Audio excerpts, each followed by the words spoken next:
আসসালামু আলাইকুম। বাংলাদেশ বেতার রাজশাহী স্থানীয় সংবাদ পড়ছি ফারজানা ইয়াসমিন। রাজশাহী জেলার 4,12,049 জন কৃষককে কৃষক কার্ড দিতে কাজ করছে সরকার। এই কার্ডের মাধ্যমে মিলবে 10 ধরনের বিশেষ সুবিধা। কৃষকের মর্যাদা বৃদ্ধি, হয়রানি লাঘব এবং কৃষি ব্যবস্থাপনায় স্বচ্ছতা আনতে এই উদ্যোগ নিয়েছে সরকার। কৃষকের হাতে শক্তিশালী হলে শক্তিশালী হবে দেশের অর্থনীতি, এই প্রত্যাশাতে সরকারের নতুন এই উদ্যোগ। কার্ডে থাকবে কৃষকের 45 ধরনের তথ্য, একই সঙ্গে কৃষকের সব ধরনের ভাতা ও প্রণোদনা এই কার্ডের আওতায় আনা হবে। প্রথম ধাপে অন্তর্ভুক্ত করা হচ্ছে ভূমিহীন, প্রান্তিক ও ক্ষুদ্র কৃষকদের। প্রত্যেক কৃষকের জন্য খোলা হবে ব্যাংক অ্যাকাউন্ট, যেখানে পৌঁছে যাবে সরকারের দেয়া আর্থিক সহায়তা। কৃষি সম্প্রসারণ অধিদপ্তর জানিয়েছে, কৃষক কার্ডের মাধ্যমে কৃষকরা পাবেন ন্যায্য মূল্যে কৃষি উপকরণ, সরকারি ভর্তুকি ও প্রণোদনা, সারসহ সাশ্রয়ী সেচ সুবিধা এবং সহজ শর্তে কৃষি ঋণ। এর পাশাপাশি থাকবে কৃষি বীমা, ন্যায্য মূল্যে পণ্য বিক্রির সুযোগ, কৃষি বিষয়ক প্রশিক্ষণ, আবহাওয়া তথ্য এবং রোগবালাই দমনের পরামর্শ। রাজশাহী জেলায় হাম রুবেলা টিকাদান কর্মসূচি উপলক্ষে আজ এক সমন্বয় সভা অনুষ্ঠিত হয়েছে। রাজশাহী সিটি কর্পোরেশনের আয়োজনে নগর ভবনের শরীর দত্তগুপ্ত সভাকক্ষে এই সভা অনুষ্ঠিত হয়। রাজশাহী সিটি কর্পোরেশনের প্রশাসক মোহাম্মদ মাহফুজুর রহমান রিটনের সভাপতিত্বে অনুষ্ঠিত সভায় হাম রুবেলা টিকাদান কর্মসূচি সফলভাবে বাস্তবায়নে সংশ্লিষ্টদের বিভিন্ন দিক নির্দেশনা দেয়া হয়। সভায় প্রশাসক বলেন, প্রধানমন্ত্রী তারেক রহমান স্বাস্থ্যসেবা ক্ষেত্রে অনেক গুরুত্ব দিয়েছেন। বর্তমান সরকার হাম রুবেলা প্রতিরোধকল্পে বিভিন্ন পদক্ষেপ গ্রহণ করেছে। সারা দেশে হাম রুবেলা টিকাদান কর্মসূচি পালিত হচ্ছে। তিনি বলেন, সিটি কর্পোরেশনের স্বাস্থ্যসেবার অনেক সুনাম রয়েছে।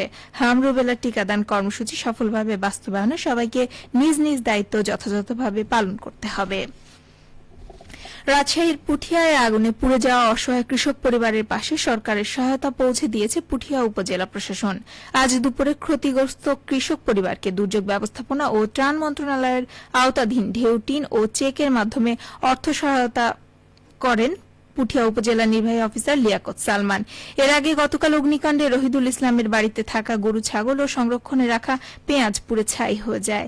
এছাড়াও বাড়ির সব আসবাবপত্র পুড়ে নষ্ট হয়ে যায়। বিষয়টি উপজেলা নির্বাহী অফিসারের দৃষ্টিগোচর হলে তিনি সেদিনই অগ্নিকাণ্ডে পুড়ে যাওয়া বাড়ি পরিদর্শন করেন এবং সাথে সাথে অর্থ ও শুকনো খাবার সহ আনুষঙ্গিক দ্রব্যাদি ক্ষতিগ্রস্ত পরিবারের হাতে পৌঁছে দেন। নাটোরের সিংড়া উপজেলায় আউশ প্রণোদনা কর্মসূচির আওতায় 4,000 কৃষকের মাঝে বীজ ও রাসায়নিক সার প্রদান কার্যক্রম শুরু হয়েছে। আজ উপজেলা কৃষি হলরুমে বিনামূল্যে এসব কৃষি উপকরণ প্রদান কার্যক্রম উদ্বোধন করেন উপজেলা নির্বাহী অফিসার আব্দুল্লাহ আল রিফাত। সিংড়া উপজেলা কৃষি অফিসার খন্দকার ফরিদ হাসান অনুষ্ঠানে সভাপতিত্ব করেন। অনুষ্ঠানে বক্তারা বলেন, কৃষিবান্ধব বর্তমান সরকার কৃষি ও কৃষকের উন্নয়নে কাজ করেছে। ইতিমধ্যে কৃষি ঋণের সুদ মওকুফ করা হয়েছে। কৃষকদের জন্য কৃষি কার্ড প্রদান কর্মসূচি হচ্ছে। শস্যের উৎপাদন বৃদ্ধিতে খাল খনন কর্মসূচি শুরু করা হয়েছে। এসব কার্যক্রমের মধ্য দিয়ে দেশে সবুজ বিপ্লব ঘটবে।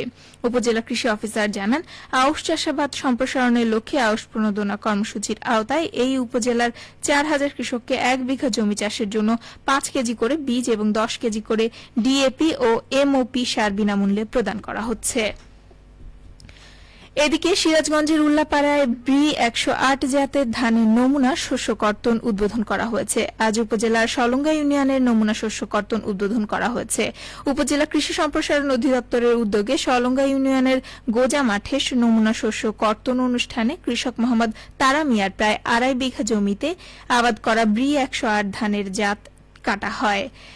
এ সময় উল্লাপাড়া উপজেলার কৃষি কর্মকর্তা কৃষিবিদ সুবর্ণা ইয়াসমিন সুমি, উপজেলা সহকারী কৃষি কর্মকর্তাগণ ও কৃষকরা উপস্থিত ছিলেন। উদ্বোধনী অনুষ্ঠানে উপজেলা কৃষি কর্মকর্তা কৃষিবিদ সুবর্ণা ইয়াসমিন সুমি বলেন, ব্লাস্ট রোগ প্রতিরোধী ধান 108 এর ফলন বেশি হারে মেলে। এ জাত মেগা ভ্যারাইটি হিসেবে পরিচিত এবং B108 সহ 100 এর উপরে সব জাতের ধান কৃষকদের আবাদে আগ্রহী করতে মাঠ পর্যায়ে উপসহকারী কৃষি কর্মকর্তাগণ কাজ করেছেন। সবশেষে আবহাওয়া। আজ রাজশাহীতে সর্বোচ্চ তাপমাত্রা ছিল 32.2 ডিগ্রি এবং সর্বনিম্ন 22.6 ডিগ্রি সেলসিয়াস। বিকেল 3টায় বাতাসে আপেক্ষিক আর্দ্রতার পরিমাণ ছিল 76%। রাজশাহী ও পার্শ্ববর্তী এলাকায় আজ সূর্যাস্ত সন্ধে 6:33 সংবাদ শেষ হল। আমাদের পরবর্তী স্থানীয় ইংরেজি সংবাদ সন্ধে 6:05।